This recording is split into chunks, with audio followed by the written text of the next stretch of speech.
प्राचीन समय में जब गौतम बुद्ध ने बोधि वृक्ष के नीचे ज्ञान प्राप्त किया तो वे दुनिया के दुखों का कारण और उनका समाधान खोजने के लिए यात्रा करने लगे।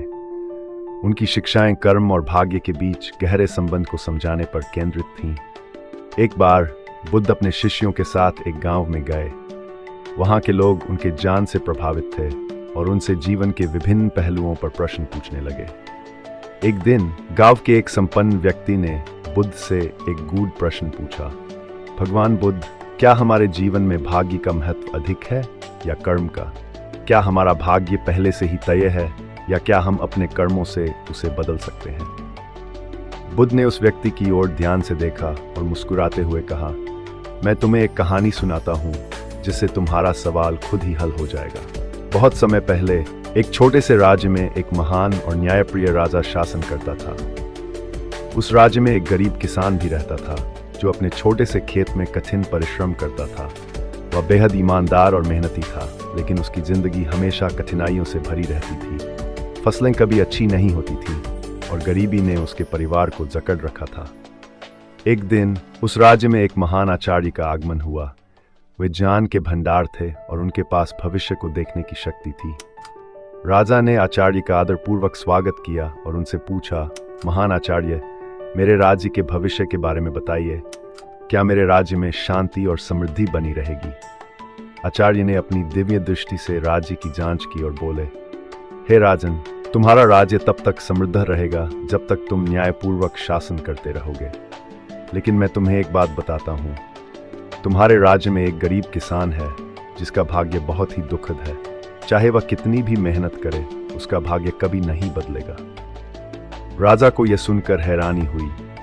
उन्होंने आचार्य से किसान के बारे में और जानने की इच्छा व्यक्त की। आचार्य ने राजा को उस किसान का नाम बताया और उसकी स्थिति के बारे में विस्तार से बताया। राजा ने सोचा, अगर यह किसान इतना मेहनती है तो क्यों न मैं उसकी मदद करूं और देखूं कि क्या उसका भाग्य वास्तव में नहीं बदल सकता। राजा ने अगले दिन किसान को अपने दरबार में बुलाया और उसे कई प्रकार की सहायता प्रदान की। उसे नए बीज, उर्वरक और खेती के आधुनिक उपकरण दिए गए। इसके अलावा राजा ने उसे एक नई जमीन भी दी जो अधिक उपजाऊ थी। किसान बहुत खुश हुआ और उसने राजा का धन्यवाद किया। वह पूरी लगन से नई जमीन पर काम करने लगा। उसने दिन रात मेहनत की और अपनी फसल की देखभाल की। लेकिन जैसे ही फसल तैयार होने लगी, अचानक मौसम ने करवट बदली और भारी बारिश के कारण पूरी फसल बर्बाद हो गई। किसान बहुत निराश हुआ। उसने सोचा, शायद आचार्य सही थे, मेरे भाग्य में दुख ही लिखा है। वह राजा के पास वापस गया और अपनी स्थिति बताई। राजा ने फिर से उसे सांत्वना दी और इस बार उसे और भी अधिक सहायता दी। किसान ने फिर से पूरी मेहनत के साथ काम किया, लेकिन इस बार कीटों ने उसकी फसल को नष्ट कर दिया। कई बार प्रयास करने के बाद भी किसान की स्थिति में कोई सुधार नहीं हुआ। उसने अंत में हार मान ली और सोचने लगा कि उसका भाग्य कभी नहीं बदलेगा। सुनाने के बाद बुद्ध ने उस व्यक्ति से पूछा, अब बताओ, क्या ये किसान अपने भाग्य से हार गया था या क्या उसने अपने कर्म से उसे बदलने का प्रयास किया? वह व्यक्ति सोच में पड़ गया।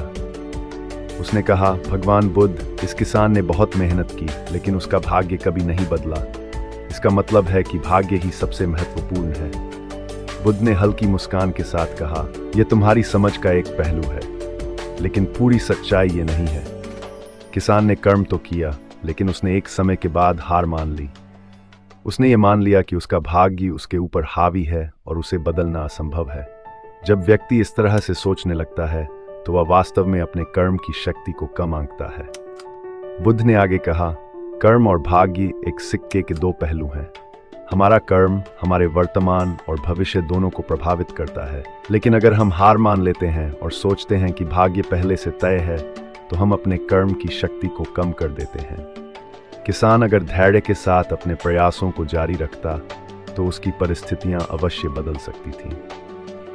बुद्ध ने अपने शिष्यों को संबोधित करते हुए कहा, हमारे जीवन में कर्म का महत्व सबसे अधिक है। भाग्य का कोई अस्तित्व नहीं होता यदि हम कर्म करना छोड़ दें। यदि हम अच्छे कर्म करते हैं और धैर्यपूर्वक परिणाम का इंतजार करते हैं तो भाग्य भी हमारा